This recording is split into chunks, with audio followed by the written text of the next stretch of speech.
দেখুন ভাই, মানুষের মন মানসিকতা কতটা নিচু হলে এই কাজটা করতে পারে, ঠিক আছে।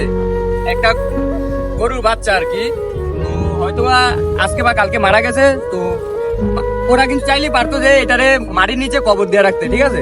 তো ওনারা কি করছে দেখেন, এখানে কিন্তু অনেক ফ্যামিলিগত বাড়ি ঘর আছে, ঠিক আছে। তো এখানে আপনার গোসল করতে আসে নদীর পাড়ে, তো এটা কবর না দিয়ে আর কি তারা এটা নদীর পাড়ে রেখে আছে। তো দেখেন কি মিলে এই যে মাছি উঠতেছে এটা উপর দিয়ে, মানুষ এখানে এখন গোসল করতে আসে নদীর পাড়ে। এটার গন্ধ ভাই বিশ্রী একটা গন্ধ। তো ওটা জারি ছিল আর কি, যখন পয়সা ছিল তখন তো অনেক দাম ছিল ওইটার, ঠিক আছে। তো এখন মরে আছে, কোনো দাম নাই, তাই বলে নদীর পাড়ে আইসা ফালা রেখে গেছে। ওনারা চাইলেই কিন্তু পারতো এটারে মাটির নিচে কবর দিয়ে রাখতে, তো তা না কইরা এইখানে রেখে গেছে। তো আপনারা চিন্তা করেন যে ওদের মন মানসিকতা কেমন, ঠিক আছে।